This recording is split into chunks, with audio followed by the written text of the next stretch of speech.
Olá pessoal, estamos aqui novamente. Hoje eu separei esse podcast para responder perguntas, não sei quantos minutos vai dar isso aqui. Eu só vou falando, eu não tenho uma cronometragem programada, só vou respondendo. Temos 3 perguntas hoje, olha só, 2 aleatórias sobre assuntos que eu não falei até agora, mas tem uma em especial que é a respeito do assunto que nós falamos anteriormente, a respeito do mercado da fé e como a religião às vezes ela usa de artifícios para manipular as pessoas, né? Você pode mandar perguntas, lembrando, para o teologiasincera@hotmail.com. Logo também vou estar apresentando aqui um número de WhatsApp para vocês, porque aí vocês mandam nesse número e fica tudo muito mais fácil, muito mais rápido. Hoje eu estarei respondendo perguntas, indagações, e no próximo podcast eu vou falar sobre um assunto específico. Aí depois eu volto respondendo perguntas de novo. E aí depois eu volto em outro assunto. Por enquanto a gente vai fazendo assim, para ficar mais fácil. Depois a gente vai criando coisas novas e vai ser bem produtivo isso tudo aqui. A primeira pergunta de hoje é uma pergunta muito interessante. Deixa eu ler aqui, deixa eu abrir. Olha só. Olá, Bruno, muito obrigado por essa série de podcasts. De nada. Eu tenho uma pergunta. Essa pessoa fala, eu tenho uma pergunta. Minha pergunta é o seguinte: se Deus criou todas as coisas e tudo que existe, tudo que é visível e invisível, como diz a Bíblia, então quem criou Deus? De onde ele surgiu? Qual foi o surgimento de Deus? Essa é a questão, essa é a indagação aqui. Bom, olha só, eu já perdi as contas de quantas vezes eu respondi isso na minha vida. Acho que respondo sempre, mas eu vou responder. Eu poderia passar aqui minutos até horas explicando o conceito de existência de Deus, tudo mais, mas eu vou falar de uma maneira tentar falar de uma maneira bem mais simples. Deus, pelo menos o Deus monoteísta, né? O Deus cristão, abraâmico, como nós acreditamos, ele está acima de tudo. Então é um Deus absolutista, se posso dizer assim. Ele está acima de tudo, ele é soberano. Então, sendo assim, indo nessa linha de raciocínio, Deus, ele também, para a teologia cristã e também para a teologia judaica, ele está fora de todo plano de criação humano. Então, a criação, ela é apenas para seres que estão abaixo de Deus. Deus, ele realmente, como diriam os ateus, Deus não existe. Deus está fora do plano de existência. Deus não existe, ele simplesmente é todas as coisas. Veja, eu não estou falando aqui como, por exemplo, o panteísmo fala, de que tudo é Deus e Deus é tudo. Senão nós deveríamos adorar tudo, já que tudo é Deus e Deus é tudo, então logo tudo é o nosso Deus. Não é esse o raciocínio. Mas Deus, ele é simplesmente. Ele não existe como uma forma apresentável. Ou Deus não existe nem como um ser. Deus, ele é todas as coisas. Ele se faz em todas as coisas. Ele se apresenta em todas as coisas. Então, Deus, ele está fora do plano de existência. Você consegue sentir, por exemplo, o cheiro do azul? O cheiro da luz? Não. Assim como a luz ou o azul não tem cheiro, Deus não tem criação. Ele mesmo fala lá em Apocalipse, capítulo 1, versículo 17, olha, eu sou o alfa e o ômega, o princípio e o fim. O alfa é a primeira letra do alfabeto grego. O ômega é a última letra do alfabeto grego.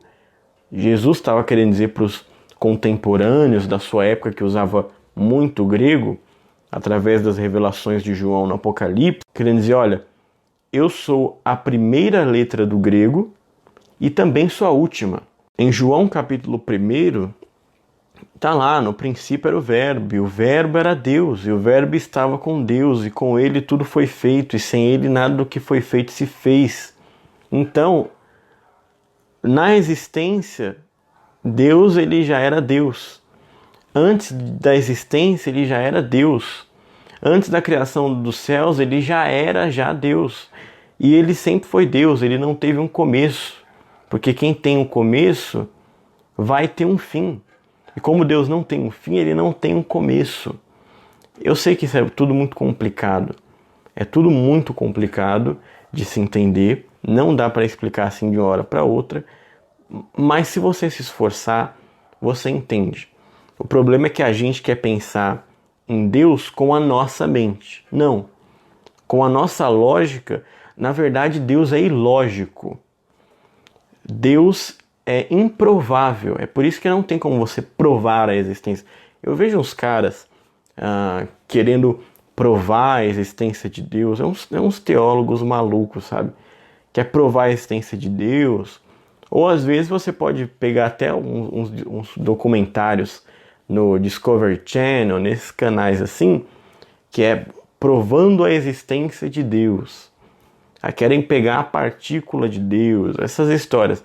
Aí o documentário é de 3 horas, aí no último minuto a declaração é a seguinte: até agora não tivemos nenhum tipo de comprovação real. E nunca vão ter. Porque Deus, ele não tem como ser provado. Assim como não tem como um ateu chegar e dizer, olha, Deus não existe no sentido, não que eu falei de que ele não existe dentro da criação, mas de que não existe um Deus. Então não tem como provar nem de um lado e nem de um outro, pô. Isso aí é perda de tempo. Isso nunca vai ser provado. Deus está fora da lógica da ciência. Veja, Deus é ilógico dentro da nossa lógica. Fora da nossa lógica, Deus é lógico para ele. Dentro da nossa lógica, ele se torna ilógico. Porque Deus é conhecido como um ser extraordinário. Então, meu Deus, se você quer calcular Deus, você quer fazer equações a respeito de Deus, mas que loucura é essa? De onde vocês tiraram isso? Não tem como. Não tem como você calcular Deus. Deus está fora de todos esses parâmetros, esses panoramas científicos, matemáticos. Deus simplesmente é todas as coisas. Espero ter sanado aí sua dúvida. Vamos para a próxima, então. A próxima me parece que é um pouco parecida, mas é uma questão diferente. É o seguinte, tem uma dúvida. A pessoa escreve, tem uma dúvida.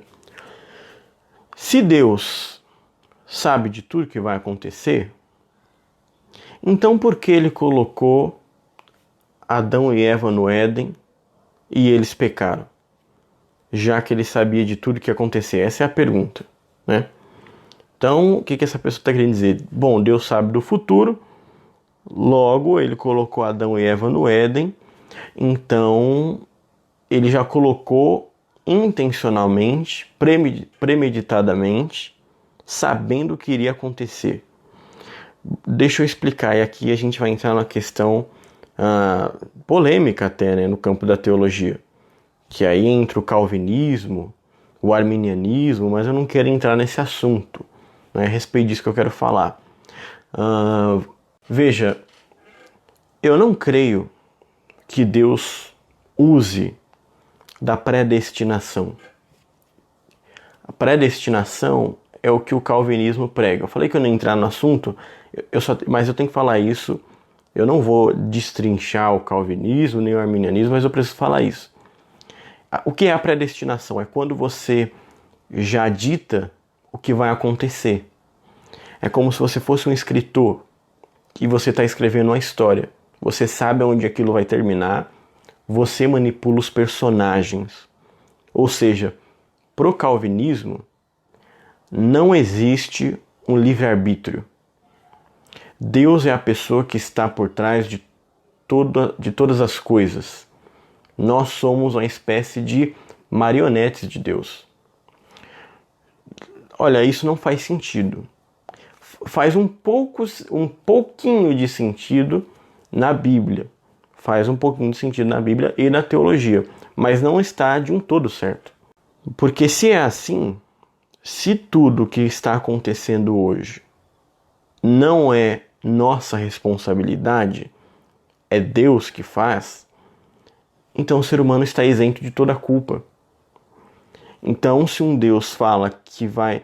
Se eu digo que eu controlo todas as suas ações, mas que se você fizer alguma coisa que sair do trilho, você vai para o inferno, e eu escrevi toda a sua história já, então isso não faz sentido, porque eu escrevi a sua história.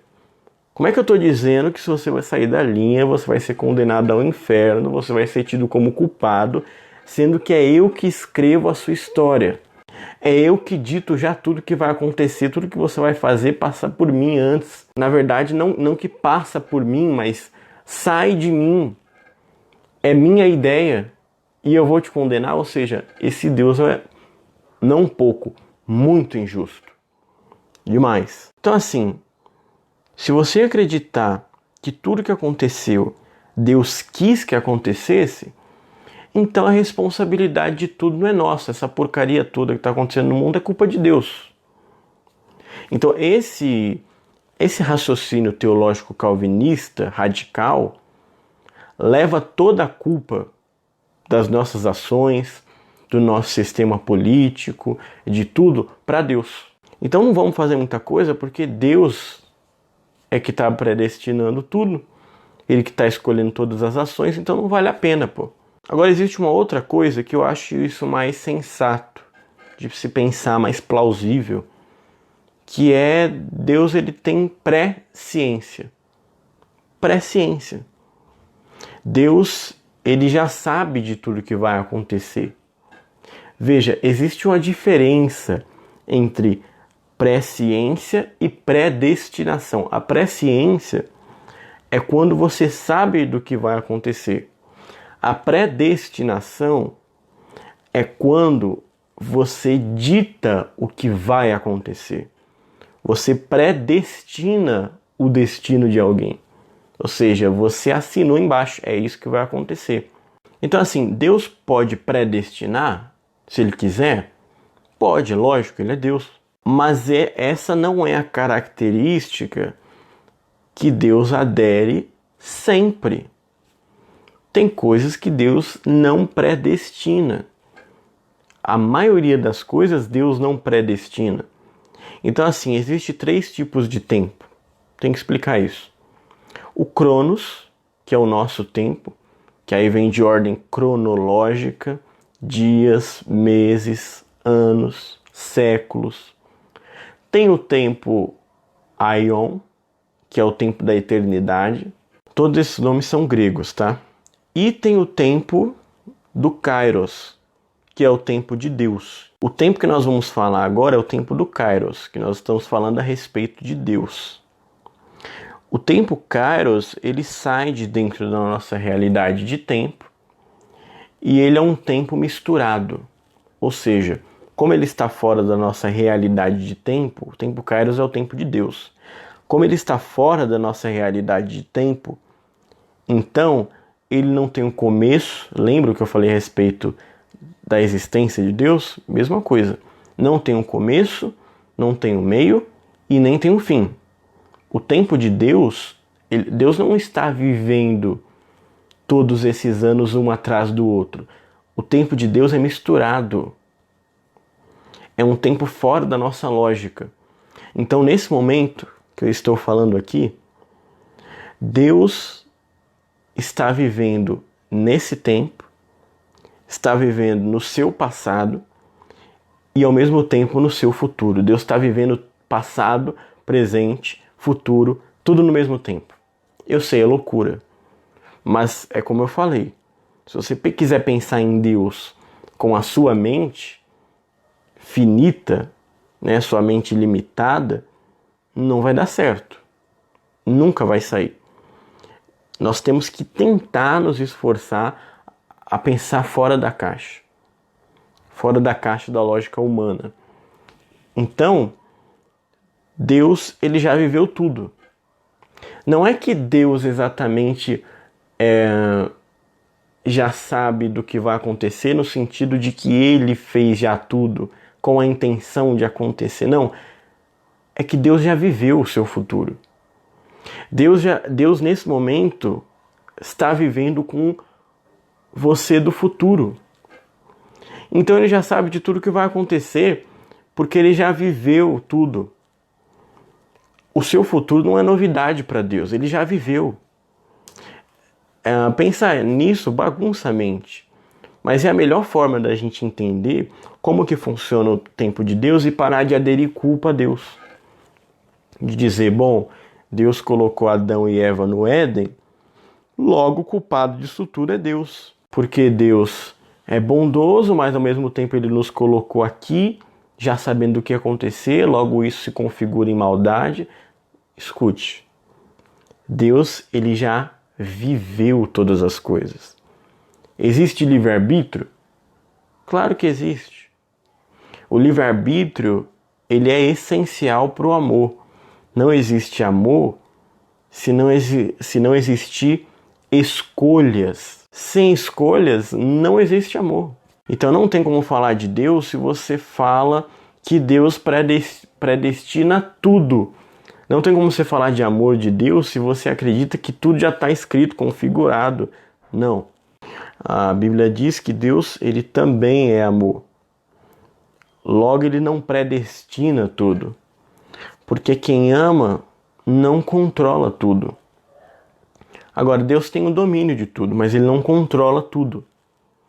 Se você tem alguém do seu lado que quer te controlar em tudo, essa pessoa é uma fanática, uma pessoa perturbada, com síndrome de posse de tudo. Não, Deus não é assim.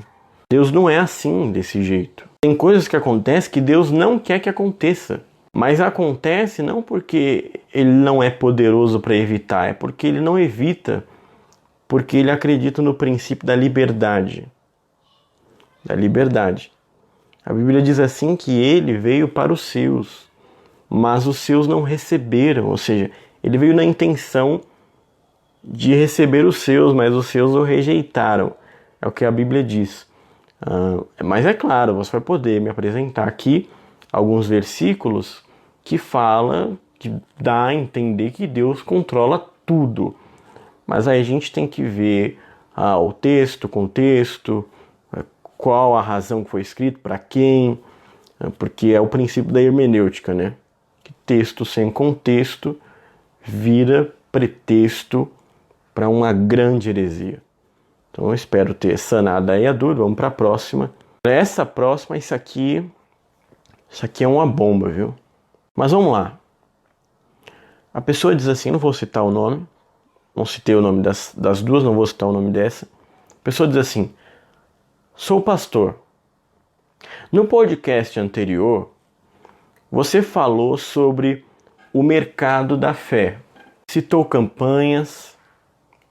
Eu até concordo sobre objetos ungidos e tudo mais. Mas acredito que falou besteiras quando citou campanhas. Aqui na minha igreja, nós realizamos campanhas e os resultados são incríveis. Milagres, portas abertas, etc.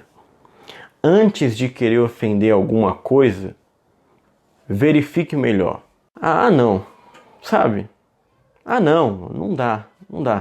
Sabe, eu expliquei o negócio, acho que deu 21 minutos de podcast, falei, dei uma introdução de peso em conhecimento, sabe? E aí na última frase, lá nos últimos minutos eu citei uma coisa que incomoda o cara, e aí ele desconstruiu tudo que eu expliquei. Será que vocês não entendem?